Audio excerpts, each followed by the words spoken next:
Hello friends, warm greetings from TNV Academy. Today in this session, we are going to discuss about the key differences between the ISO 14001-2004 version and 2015 version of the standard. We'll look at the key changes that are introduced in the newest version of the standard. So let's begin our discussion. The latest version of ISO 14001, ISO 14001-2015 has brought changes to the most widely used standard on Environmental Management System (EMS). One of the major changes is its structure. ISO 14001-2015 now has the high-level structure that is now common to all ISO management system standards referred to as Annex SL. This new common structure brings a more strategic focus to the standard and facilitates the integration with other ISO management system standards. In addition to this new structure, there are many differences between ISO 14001-2015 and ISO 14001-2004. So let's look at the key changes one by one. The first one is a structure of standard. Perhaps the biggest difference between the old and the new standard is the structure. This is because the new edition uses the new Annex SL template. According to ISO, all future management system standards (MSS) will use this new layout and share the same basic requirements. As a result, all new MMS will have the same look and feel. A common structure is possible because basic concepts such as management, requirements, policy, planning, performance, objective, process, controlling, monitoring, measurement, auditing, decision-making, corrective action, and non-conformity are common to all management system standards. A common structure should make it easier for organizations to implement multiple standards because they will all share the same basic language and the same basic requirements. The second one is context of the organization. Unlike the old standard, the new one expects you to understand your organization's external context and its internal context before you establish its environmental management system (EMS). This means that you need to identify and understand the external issues and external environmental conditions that could influence your organization's EMS and the results that it intends to achieve. It also means that you need to identify and understand the internal issues and internal environmental conditions that could influence your EMS and the results it intends to achieve. The new ISO 14001-2015 standard also expects you to identify the interested parties that are relevant to your EMS and to identify their needs and expectations. Once you have done this, it expects you to study these needs and expectations and to figure out which ones have become compliance obligations. But why is all this necessary? It's necessary because your EMS will need to be able to manage all of these influences. Once you understand your context, you are expected to use this knowledge to help you define your EMS and the challenges it must deal with. The third one is risk planning. Unlike the old standard, the new ISO 14001 standard expects you to determine risk and opportunities. So what does this mean and what does the new standard expect you to do? It then expects you to use this process to identify risk and opportunities related to your organization's unique context, its interested parties, its compliance obligations, and its environmental aspects. It then expects you to define actions to address all of these risks and opportunities. And to make sure that these actions will actually be carried out, it asks you to make these actions an integral part of your EMS process and then to implement, control, evaluate, and review the effectiveness of these actions and these processes. While risk planning is now an integral part of the new ISO 14001 standard, it does not actually expect you to implement a formal risk management process. The fourth one is preventive actions. The new ISO 14001 standard no longer uses the term preventive action. We are now expected to use risk planning concepts and to think of the entire EMS as a system of preventive actions. ISO 14001-2015 Section 8.10.1 says there is no longer a single clause on preventive action because one of the key purposes of an environmental management system is to act as a preventive tool. This concept is preventative action is now captured in 4.1. For example, understanding the organization and its context. And 6.1. For example, actions to address risk and opportunities.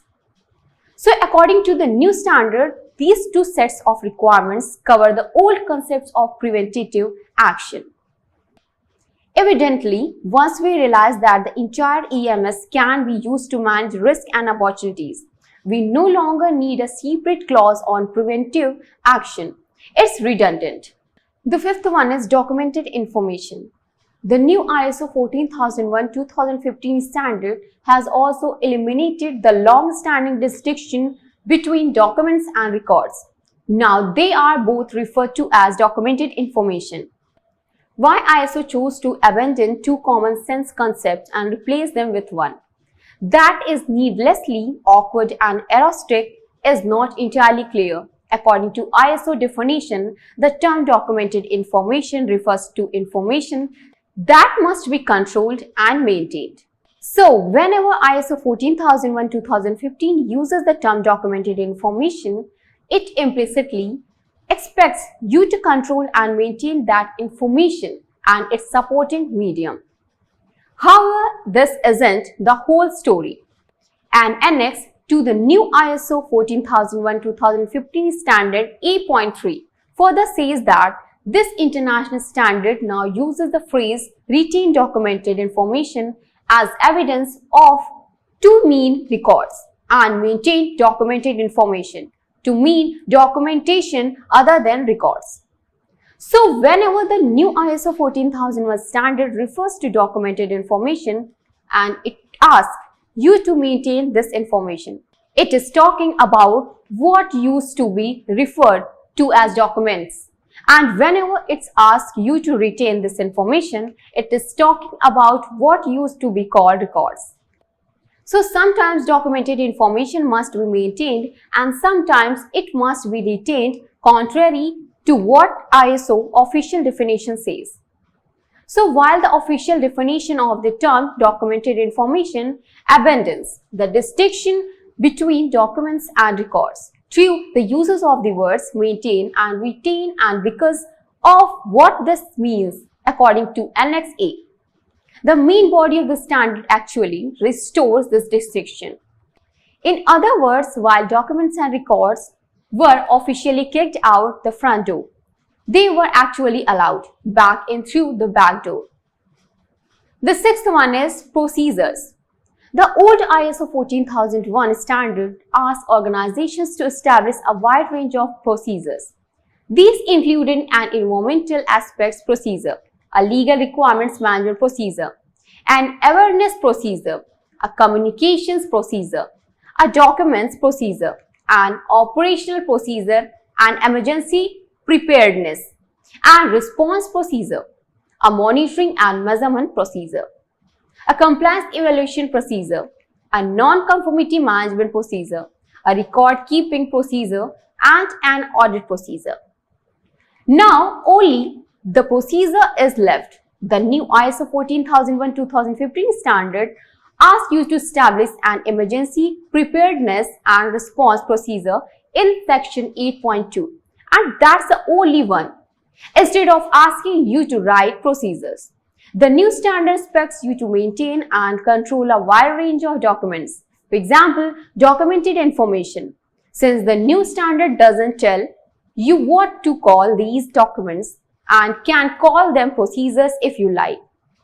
And of course, you still need to have documents aspect that now they are called documented information. So while on the surfaces this looks like a radical change, it probably isn't. The seventh one is other clarifications and modifications. The old ISO 14001 standard asks you to define and document the scope of its environmental management system 4.1, but it didn't say anything about this should be done. The new ISO standard clarifies how this ought to be done 4.3. It now asks you to consider your compliance obligations, your corporate context and physical boundaries, your products and services, your activities and functions, and your authorities and abilities when you define the scope of your EMS. And it asks you to include all products, services, and activities that have significant environmental aspects. The new term compliance obligation has replaced the rather cumbersome phrase legal requirements and other requirements to which the organization subscribes. However, the meaning is the same. There are two kinds of compliance obligations mandatory: compliance obligations and voluntary compliance obligations. Mandatory compliance obligations include laws and regulations, while voluntary compliance obligations include contractual commitments, community and industry standards, ethical codes of conduct, and good governance guidelines. A voluntary obligation becomes mandatory once you decide to comply with it. The new standard no longer refers to environmental targets. According to section A.6.2, the concepts of target used in prior editions of this international standard is captured within the definition of environmental objective. You can, of course, still set targets and call them targets if you wish. The only real difference is that the new ISO 14001 standard thinks of a target as a type of objective. Life cycle considerations were largely ignored by the old standard. Now they are central. ISO 14001 now expects you to use a life cycle perspective to identify the environmental aspects and associated environmental impacts of its activities, products and services that it can control and those that it can influence. Section 6.1.2. The term management's representative has been officially dropped.